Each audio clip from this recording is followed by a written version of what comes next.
So our keynote today is going to be by Admiral Steve Webb Koehler, who's commander of U.S. Pacific Fleet. Admiral Koehler is a graduate of UC Boulder. He's a naval aviator with over 3,900 flight hours in the F-14 Tomcat and F-18 Super Hornet, with 600 carrier landings. He's a former commanding officer of the USS Eisenhower, former commander of Carrier Strike Group 9 and of the U.S. Third Fleet, and former deputy commander of the U.S. Pacific Fleet, among other positions. And he has very graciously agreed to join us at what I believe is now 7:40 in the morning in Hawaii. So we really, really appreciate it. Without further ado, let me turn it over to Admiral Koehler for opening remarks, and then I will moderate a Q&A with the audience both here in D.C. and online. Thank you. Admiral? Great, Greg. Well, first of all, thanks so much, and honored to join you all here in your afternoon, our morning, and 7:40 is not that early, so truly no problem, and really, really fired up to be here. I just give a shout out to Greg. I think few people have done more to shine a light on what's been happening in the South China Sea and why it matters so much and is so strategic for those who value sovereignty, freedom of navigation, and the rule of law. So, Greg, thanks for working this continued CSIS symposium and work. We really appreciate your work here. It's a privilege to share some of my thoughts today from my position as the Pacific Fleet Commander on the challenges and opportunities in the South China Sea.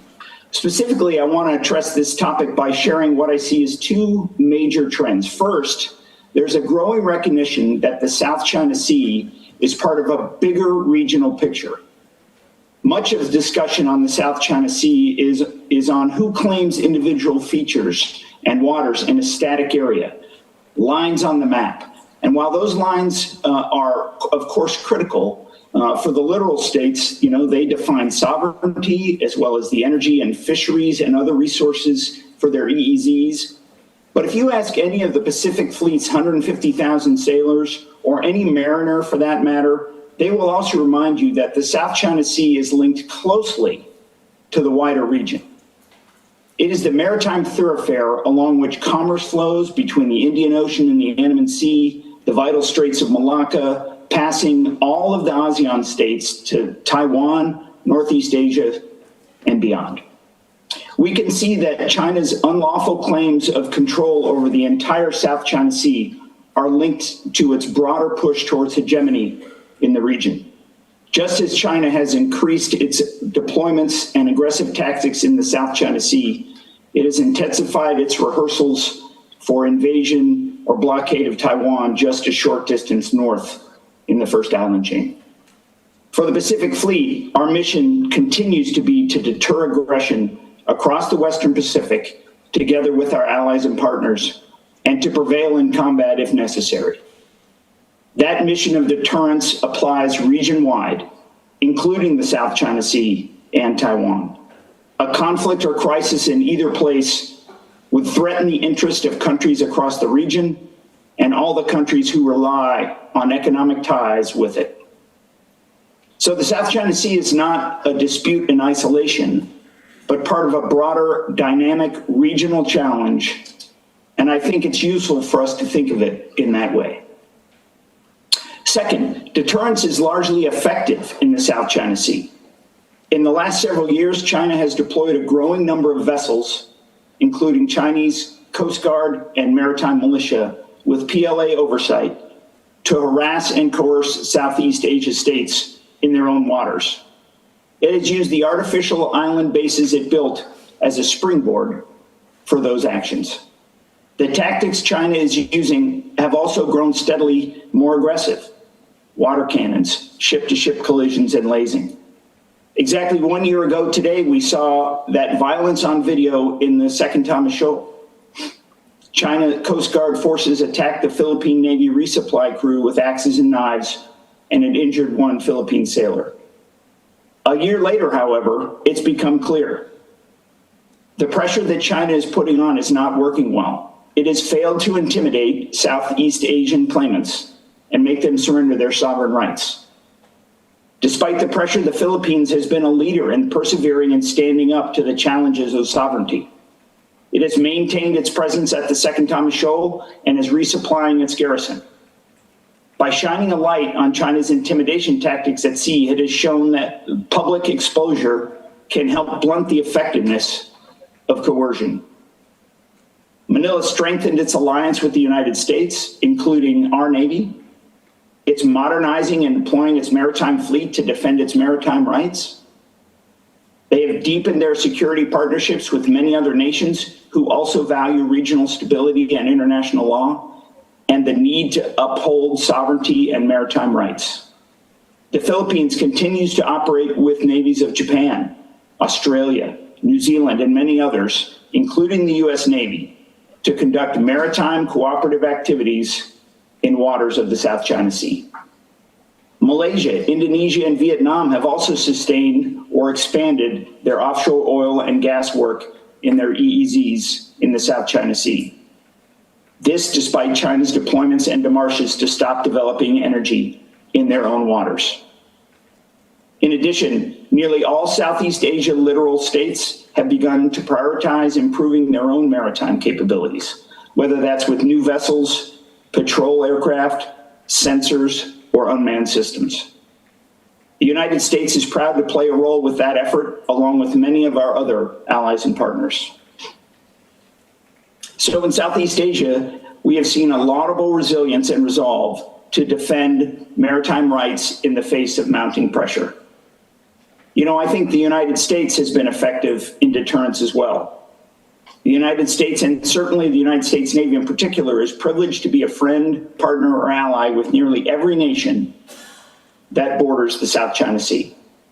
Our Navy has sailed in those waters and across the Indo-Pacific since the founding of our republic, building lasting relationship based on shared interests. This year marks the United States Navy's 250th year of service, and we've been in the Pacific almost since the beginning. For our Department of Defense and for our Navy, the Indo-Pacific is the priority theater. That's reflected in the strength of our Pacific Fleet, with over 200 ships and submarines, 1,300 aircraft, and 150,000 personnel. That's about 60% of the United States Navy, and it includes many of our most advanced capabilities. On any given day, around 1/3 are deployed, another 1/3 are combat ready. Today, there are 2 Pacific Fleet carrier strike groups underway in the Pacific, preparing for deployment. The USS Nimitz Carrier Strike Group operated in and around the South China Sea for the last few months. The USS George Washington Carrier Strike Group, homeported in Japan, is also underway, patrolling the Western Pacific. One of our newest amphibious assault ships, the USS Tripoli, is en route to her new home port in Sasebo, Japan. And the USS America Amphibious Readiness Group is in Australia for a major bilateral exercise, Talisman Sabre. On top of that, we have 4 deployed destroyers and littoral combat ships operating from Japan and Singapore, as well as submarines and airborne patrols throughout the region. Our mission is to deter conflict by continually demonstrating we are ready to prevail in combat if necessary. Throughout the Indo-Pacific, we constantly are improving our capabilities and our combat readiness. We do this by building the quality of our maintenance and our training. We do this by exercising and rehearsing relentlessly. And we do this by persistently operating forward while we field advanced technologies. In addition to the United States actions, I think strong contributions from our allies and partners have had an enormous effect on strengthening deterrence. One of the clearest signs of this is the busy calendar of maritime and joint combined exercises across the region. I think it's worthwhile to give a few examples. Last September, we joined Super Garuda Shield in Indonesia, alongside 22 nations, including 4 of them from Southeast Asia, and 5,500 combined force personnel. We help local Indonesian communities with projects such as roads construction and we do similar community service when we exercise in our other countries. Cooperation Afloat Readiness and Training, or CARAT, is a long-standing U.S. exercise with Southeast Asian partners. Now in its 31st year, it continues to grow in scope and scale, and is often held near the South China Sea. Last year, CARAT included the Maritime Forces of Brunei, Indonesia, Malaysia, and Thailand, as well as the United States Navy. In CARAT, we conduct integrated, multi-domain operations, share skills and tactics, all to refine how we operate together. A range of other annual multi-partner exercises bolster deterrence by deepening interoperability and expanding the presence of allied and partner navies. Pacific Fleet has been part of each one. They include Malabar with navies of India, Australia, Japan, and the United States. Keen Edge, a high-end joint exercise with Japan and Australia with a regional scope. Balikatan, the major exercise hosted by the Philippines each spring. It has evolved rapidly in sophistication, scope, and scale as Manila has expanded its security partners, including the countries with whom it now has visiting forces-like agreements such as Australia, Japan, and New Zealand, alongside the United States. The most recent round in March was the largest ever, with joint forces from a range of regional countries and Japan joining as a full participant for the first time. The exercise involved cutting-edge capabilities and a focus on the South China Sea and Luzon Strait. Talisman Sabre, mentioned earlier, is hosted by Australia, and in 2025 will be larger than ever, with 19 nations invited and Papua New Guinea playing partial host for the first time. All of this is a reminder that deterrence is a team sport. We all have a shared interest in making it work, and we all need to do our part. But it can't be achieved alone. So what can we expect in this coming year? Well, let me offer a few thoughts. First, I think we can expect China to continue to try and divide and pressure Southeast Asian countries over the South China Sea. This may come in various forms, such as behind-the-scenes pressure to stay silent when China's ships press unlawful claims in Southeast Asian waters or harass oil and gas or fisheries in a country's EEZ. It could also mean China offering inducements to buy silence or to look the other way as their Coast Guard or maritime militia asserts control. It might mean sweet words such as, let's jointly develop your resources, that are in reality an invitation to arrangements that risk implicit recognition of Beijing's ownership. I think claimant states would be wise to compare notes and stay vigilant to these tactics and preserve unfettered access to their sovereign rights and jurisdiction over the resources in their EEZs. Second, I think we need to continue to improve our collective ability to deter aggression.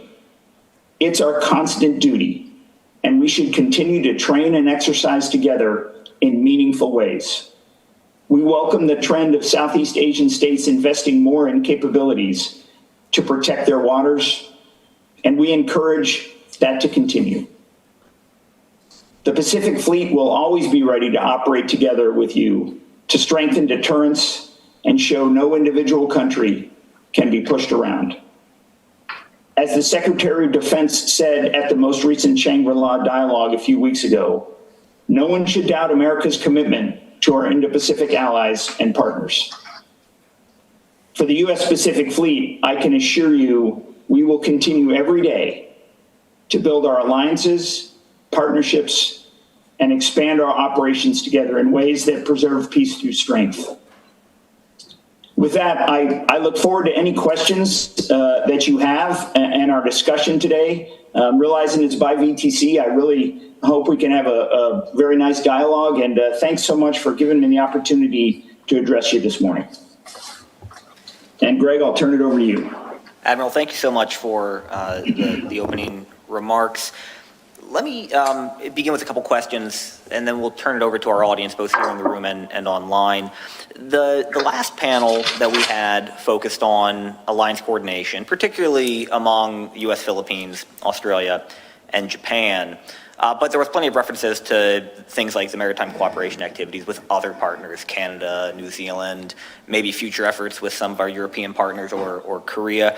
I wonder if you could say a bit more about the pace of multilateral exercising, how that's different than what we would have seen just a couple of years ago and what we can expect looking forward, both in the South China Sea and in the theater more generally.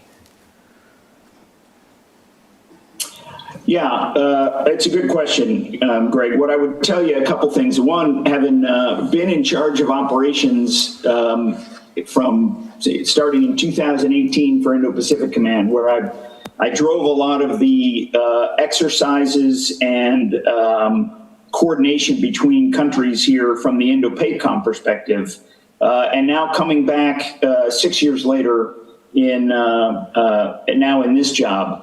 What I can tell you is that the complexity and the scope and scale of these exercises continue to grow, and I take that in a positive way.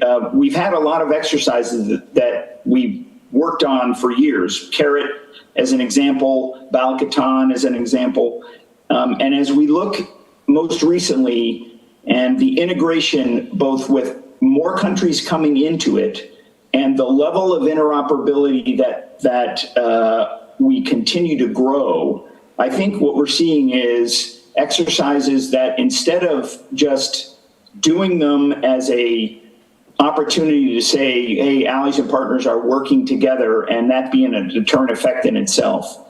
Now the operations and the exercises, and I think that's important, and I'll get to that in a minute, have become more directly interoperable, which has a level of deterrence in itself. And why I say operations and exercises, as you alluded to, from an exercise perspective, not to say that it's scripted, but we work through interoperability things together to build that relationship and to build our ability to work together. That in itself is a really positive piece, as we've said, that has gotten more complex.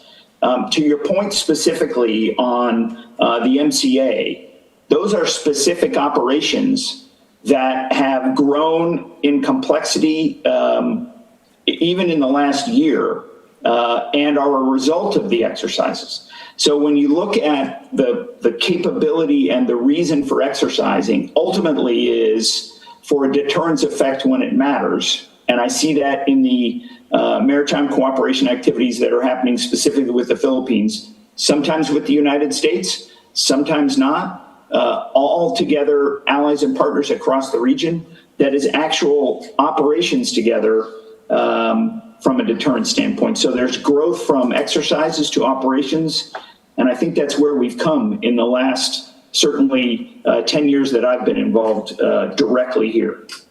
I hope that answers your question. It does. Thank you, Admiral Koehler. Probably one of the most frequently used words at this conference this year and every year for the last 14 years has been gray zone coercion. We talk a lot about trying to keeping things below the threshold for kinetic force and the dilemmas that presents for deterrence, for the U.S. Navy and for other armed forces. How do you think about PAC Fleet and the Navy overall's role in deterrence in the South China Sea, and I think increasingly around Taiwan, where we see the PRC focusing on nominally law enforcement and militia harassment that complicates decision making? Yeah, it's a really good question, and gray zone is in itself, to your point, gray. That's the problem set, and it really needs to be in line with international law and norms, and the ability to stand up to that when there's a direct challenge of sovereignty, as we've seen in the gray zone. And we can look at Second Thomas Shoal as an example, where in the gray zone side, there's continued pressure and a challenge of international law. that I think the Philippines has done a remarkable job in their leadership to stand up to. And I think we should all take light of that and really be able to accentuate that as we go forward. U.S. Navy is a part of that, and we've had the opportunity to sail in and around again with the Philippines and other countries in an effort to bolster their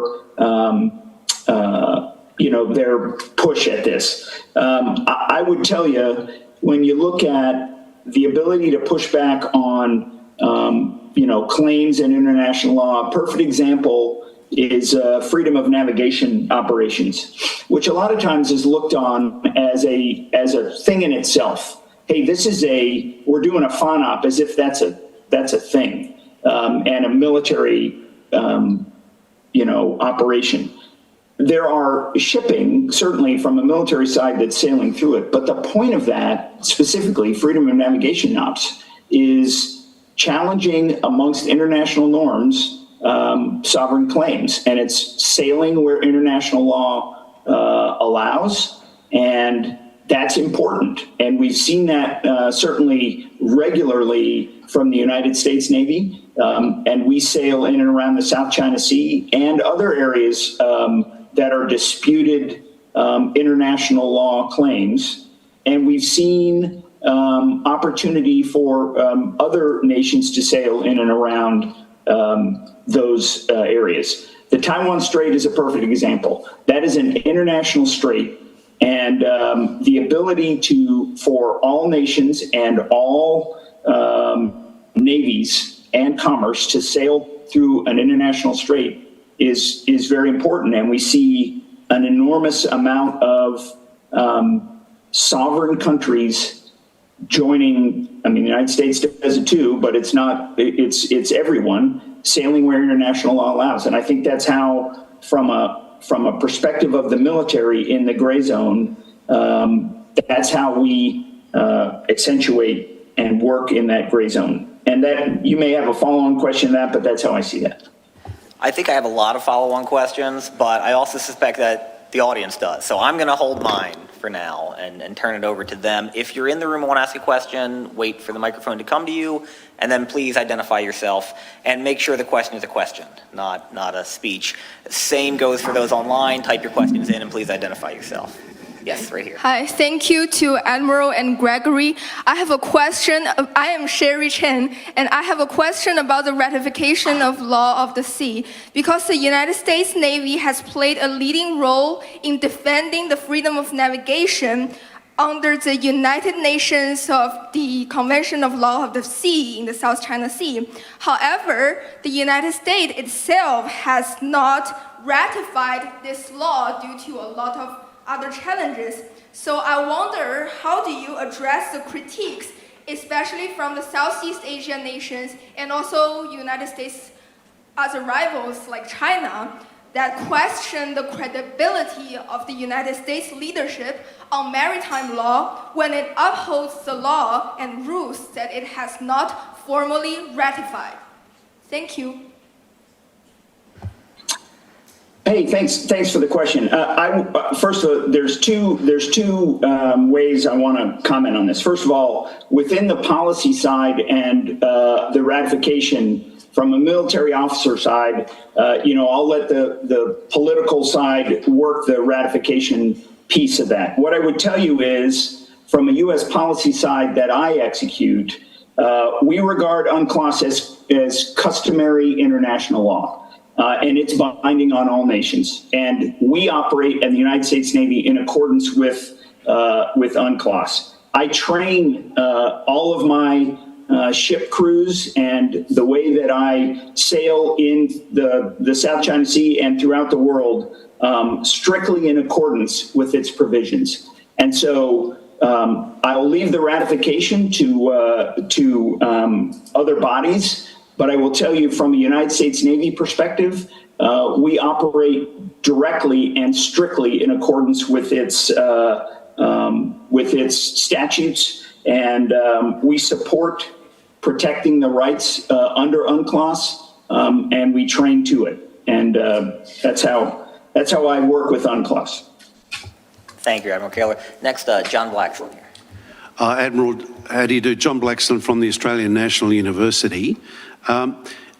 We've heard today that the Chinese have a Chinese Coast Guard and maritime militia that they're using quite extensively for their operations in the South China Sea. The US Navy kind of it seems like it maybe is the wrong antidote or counterpoint. Is there a greater initiative to bring or engage more US Coast Guard and, I don't know, some other militia in this space as well, as in response to China's initiative with the maritime militia and their Chinese Coast Guard? And can you also perhaps comment on Indo-PACOM's and PAC Fleet's engagement in the South Pacific? Thanks very much. Yes, sir. I think I got most of your question. You were going in and out a little bit on the question. One was, if I heard it correctly, was commenting on the maritime militia and Coast Guard, versus a sort of gray Navy here from the United States Navy perspective. I think it was a comment about that. Let's start with that. Is that the first question?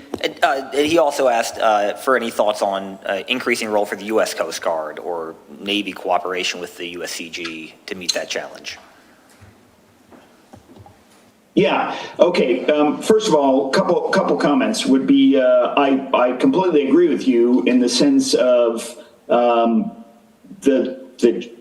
Chinese Navy, the PLAN, utilizing additional shipping in maritime militia and in Coast Guard, especially here in the South China Sea. I mean, the numbers of maritime militia that are, postured in and around the Spratlys and constantly are there is without a doubt a show of force by them, and bolstered then by their gray shipping. So it's a very difficult challenge as we look to it.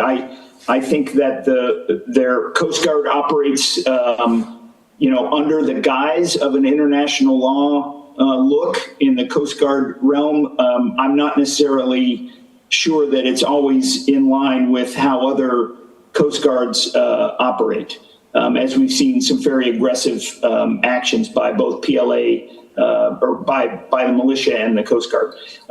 We do have our Coast Guard in and around the Pacific operating regularly, whether it's in the South China Sea, up and around the Taiwan Strait, or in the South Pacific.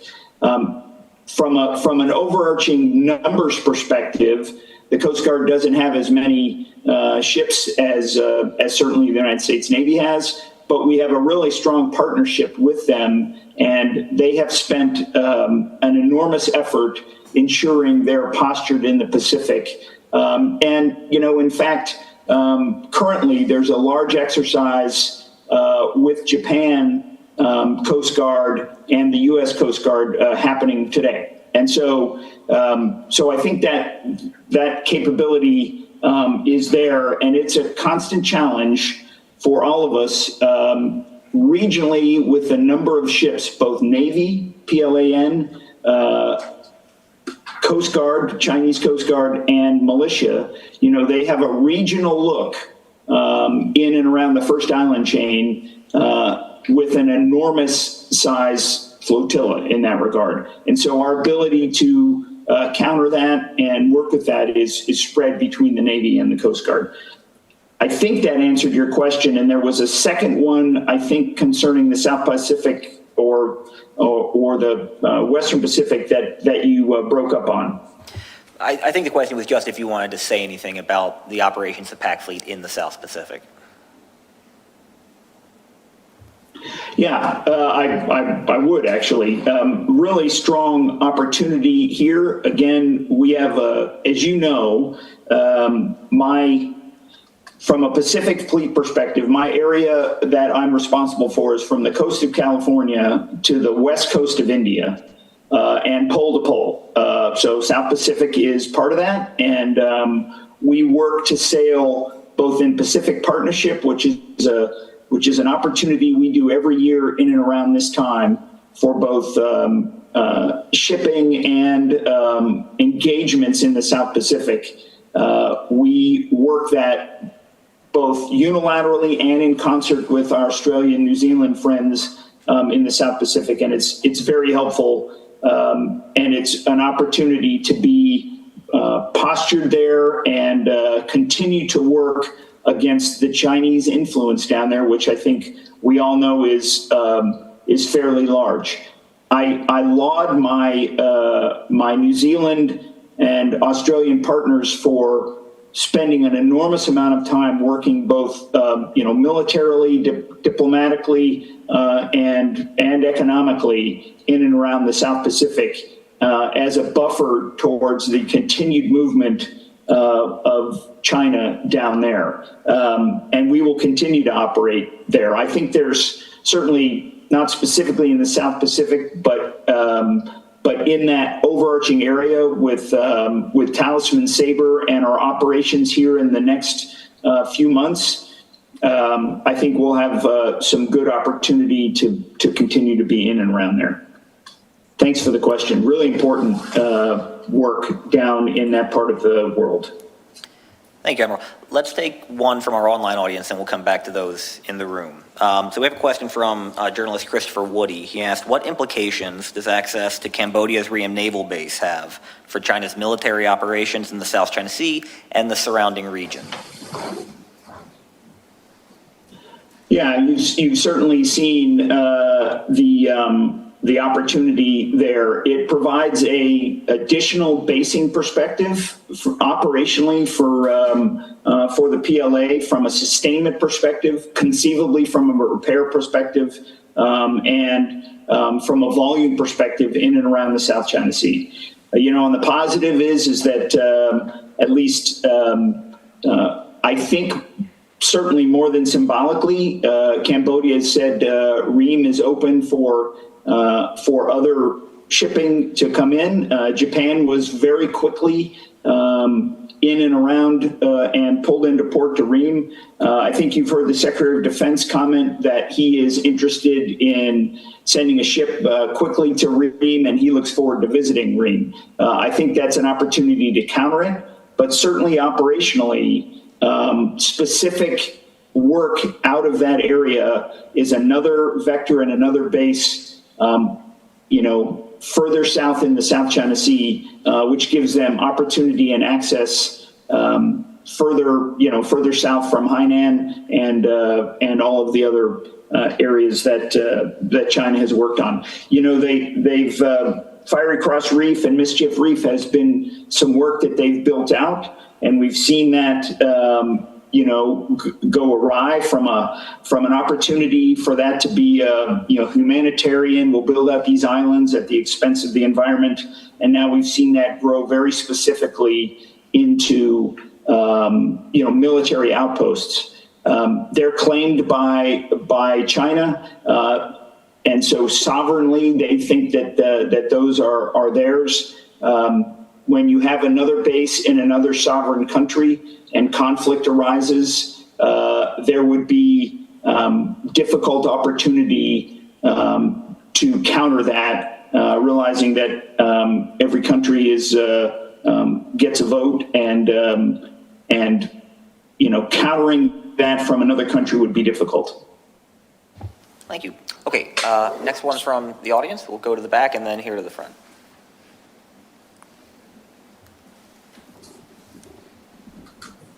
Yeah, hi, my name is Richard. My question for Admiral is we see the rapid growth of Chinese Navy in the last few years. And in the last 2 years alone, China launched 9 nuclear submarines, and also China building 2 aircraft carriers simultaneously in 2 different shipyards, and also countless destroyers and frigates. And my question is how the Pacific Fleet plan to counter China's growth threat. And we know China's fleet size already doubled compared to 2016. Maybe within 10 years, China's fleet will be doubled again. So what's the strategy behind the Indo-Pacific Command to counter China growth threat of the Navy force? Yeah, it's a very good question, Richard. Thank you. You've seen the PLAN grow an enormous amount, right? To your point, and I don't have to recapitalize it. I mean, they continue to build ships at an enormous rate. I think you see specifically in and around our policy the need and desire to continue to work our shipbuilding piece. The majority of the United States Navy resides in the Pacific Fleet. And that's a counter to that specifically.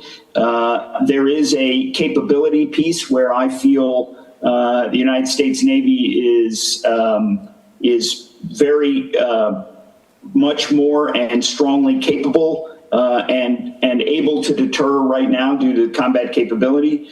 We also have a strategic advantage that the PRC does not have, and that would be our allies and partners. And we, as mentioned in my remarks, work consistently and very relentlessly in the interoperability side with our like-minded teammates. And so we've seen very specifically, Philippines, Japan, Australia, all of those countries have the same concerns with the growth of the PLAN, and working together as a counter to that. I think both capability and interoperability amongst very high level and like-minded nations militarily, and the ability for them to coalesce together is our strategic strength against that. And I think we will continue to see military build out and counter with United States actions, but I look forward to continuing to work together with our allies and partners in the region. Thank you. All right, next, Xiaobo.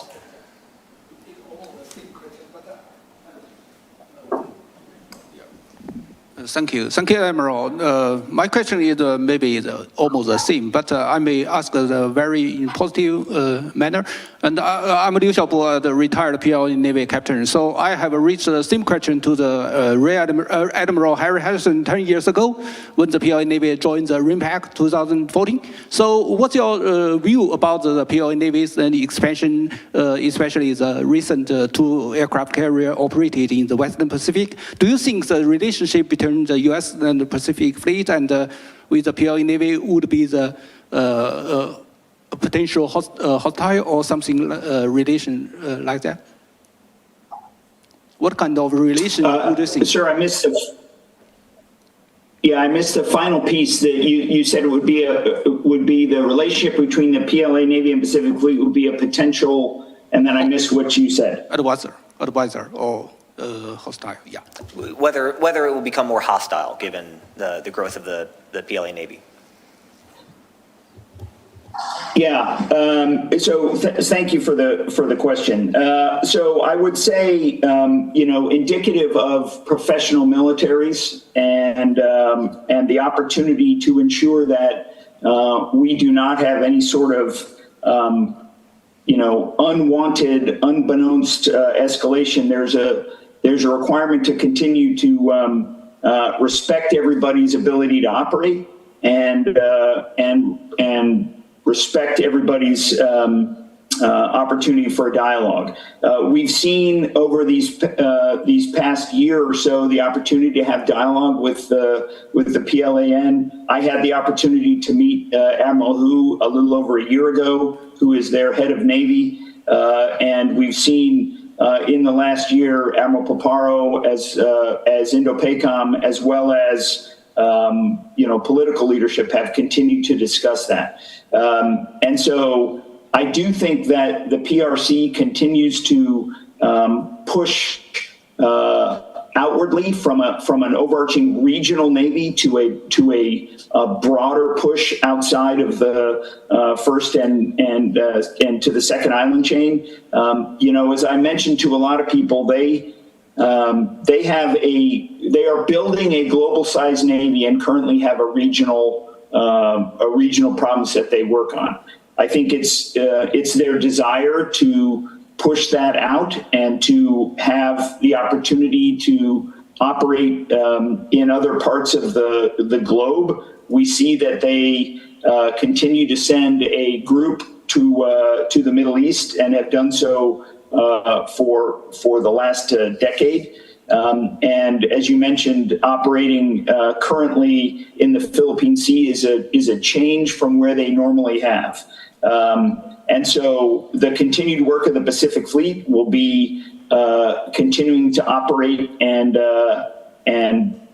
be where they are as well. You know, we have certainly a global Navy, and it is not difficult for us to operate certainly anywhere we want and where international law allows. And so I think we'll continue to do that. I think there's a continued counter that we're going to need to provide. Without a doubt, I believe that the PLAN continues to rehearse their ability to exert influence on Taiwan, and currently, you know, as certainly been stated, believe that there's a need for unification of Taiwan, and so I think they're using their Navy as an effort to do that. Thank you, Admiral. Let's go to another one from our online audience, David Brunstrom, who's with Reuters. David asked, how important to U.S. South China Sea strategy and deterrence of China is Australia's acquisition of nuclear-powered submarines under AUKUS? Yeah, I would tell you that currently, just from an AUKUS perspective, the department is currently reviewing all of the AUKUS pieces. I think Australia has desire to have a strong submarine force, and I'll hold my comments specifically on AUKUS as the department reviews that. I suspected you might, Admiral. Thank you. All right, let's come back to our in-person audience. Yes, we have a question over here.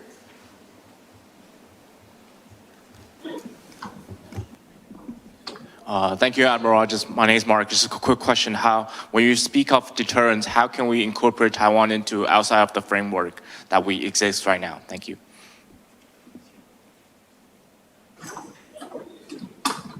I think your question was, how can we incorporate Taiwan into the deterrence piece? Is that what you mentioned? That's right, yes. Yeah, I think if you look specifically across politically the work with Taiwan and the discussions with the United States is the way to do that. You know, our posture from a military standpoint is in line with all of the policy side. You know, the Taiwan Relations Act, the 3 communiques, and the assurances which enable the defense of Taiwan. And I think staying true to that is, from a military perspective, is the way to continue to do that. Thank you, Admiral. Any others in the room? Well, if you don't mind, then I'm going to come back to my list of questions. Okay, we have one more. And sure, Greg, bring it.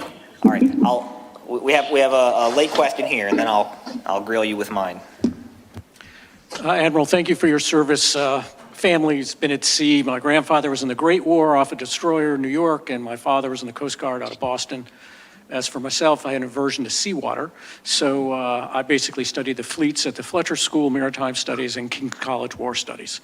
Early in my career, liaison with ONI, and I saw so much, intelligence coming in. How do you, on an almost daily basis, go through all the threat assessments from around the world, and what are your priorities?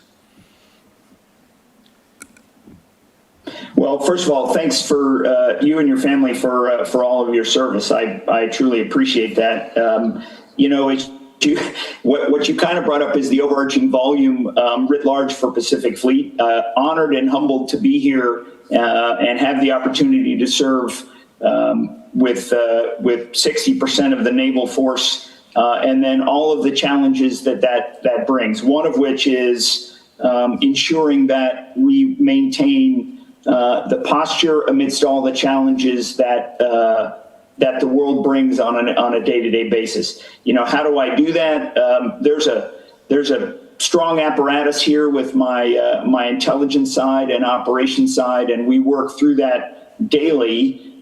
And you know, I think my job specifically as the commander is to rise above the tactical side and look where I need to be, both posture-wise and response-wise, to affect it. I would say that there is something that comes to mind specifically that I'd like to highlight. One would be is that I have two major, well, I have a bunch of lines of effort, but two major lines of effort. The top two that I use at Pacific Fleet. One is to build and maintain combat readiness. And that's with the overarching fleet to ensure that ship and aircraft and submarine capability is built and maintained. The crews are trained, and we have the ability to ensure in time of need that it's ready to go. The second line of effort is to employ that combat capability in an effort to deter, which is my ultimate duty. The problem set that happens between, you know, daily in my life is the teeter-totter of when I employ, I'm using this combat readiness, and I want to employ it to ensure I continue to deter and have this capability. At the same time, that then is using up the combat readiness. Deterrence allows me to build it. Using it allows me to deter. And so I need to do both. And I balance those things every day, as you mentioned, with all of the challenges that the world brings. So as an effort to say, how do I do it? I look at those two things very clearly. And that's how I work the balance. Thank you for the question. Thank you, Admiral Koehler. Okay, if I could ask another from my compendium here. You've said a couple times during your remarks that you are responsible for roughly 60% of the U.S. Navy in the Indo-Pacific, and that has been the stated goal, I think, going back to then Secretary Panetta now a decade ago. And it's always been difficult to maintain that level of resourcing given that the U.S. operates globally, unlike China, which operates regionally.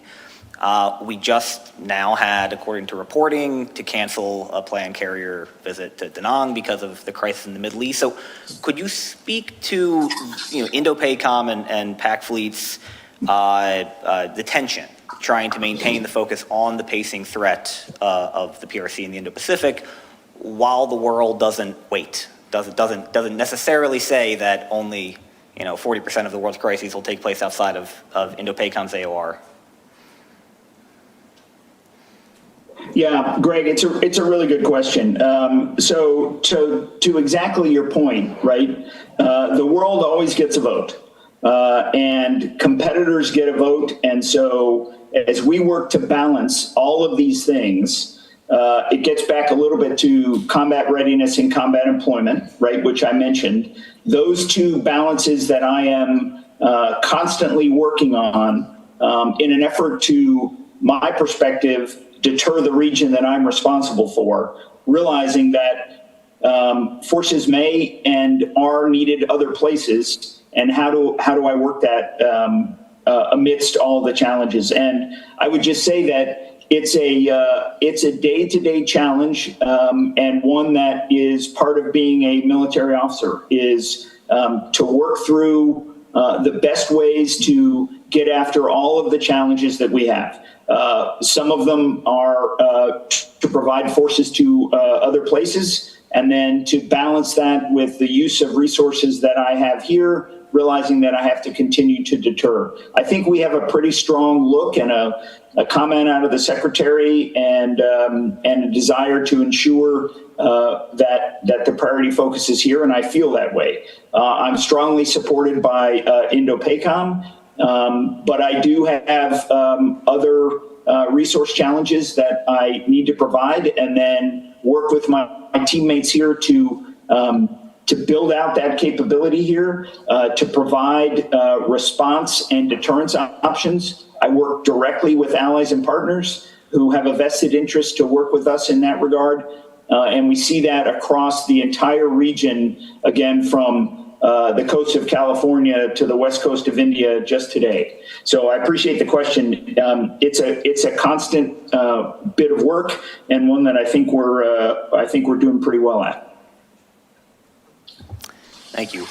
If there's no others, I'll take the last question, then we'll let you get on with your morning. Our focus nominally today is the South China Sea, although the conversation is really theater-wide. But the South China Sea is a long way from Hawaii, and it's a long way from Japan and Guam.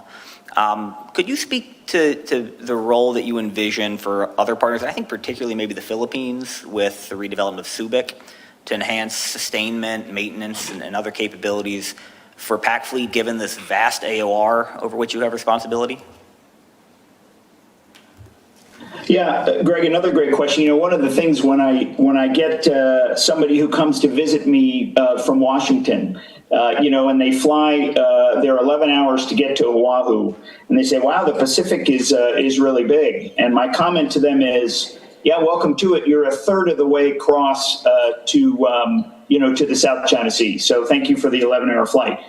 To the point, from the coast of California to the west coast of India, if you wanted to sail there, so I send a ship to the edge of my area of responsibility, it's 26 days.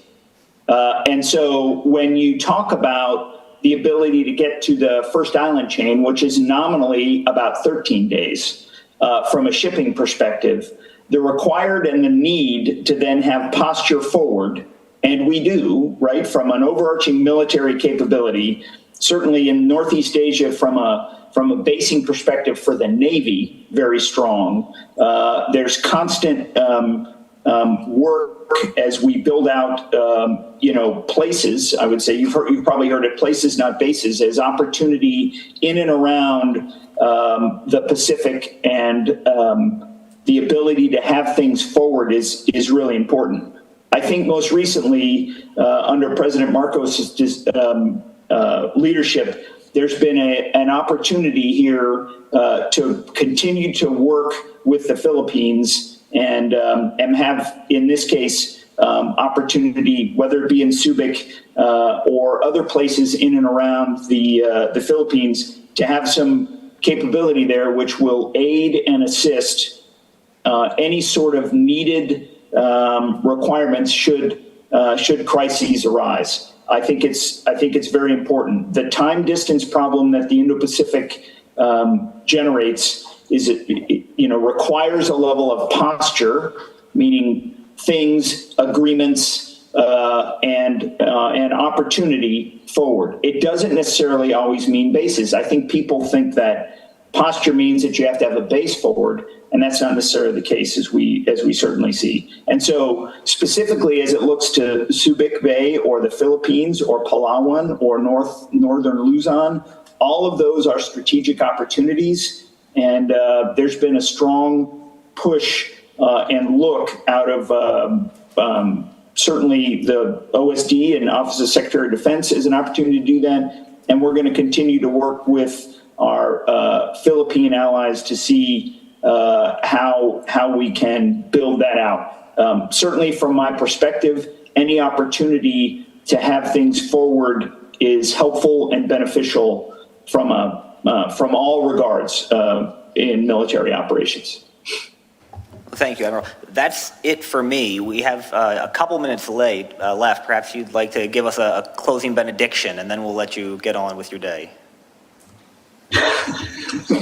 Well, first of all, what I would tell you is what an opportunity to be able to discuss with you at least what's on my mind and the challenges. All of us live in a very, very interesting time here, and I appreciate organizations like this that have the opportunity to bring an enormous amount of very smart people in a single room to work and discuss and understand the challenges that we all face. Ultimately, I think the issues that we need to work on are based in international law, and if we hold on to the values that I think all of our like-minded partners here have, and international law as a basis, then we have an opportunity to continue to operate here, certainly in the Pacific, in a level of competition, in a level of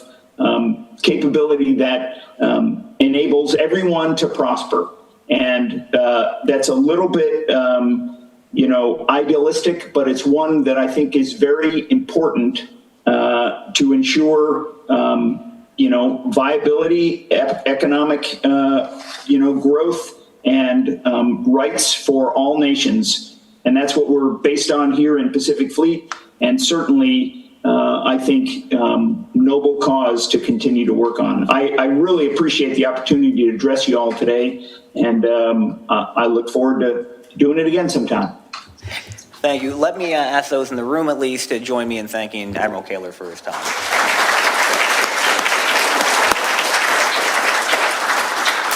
Thank you so much, Admiral. And everybody, we will be back in 10 minutes for the last session of the day. Thank you.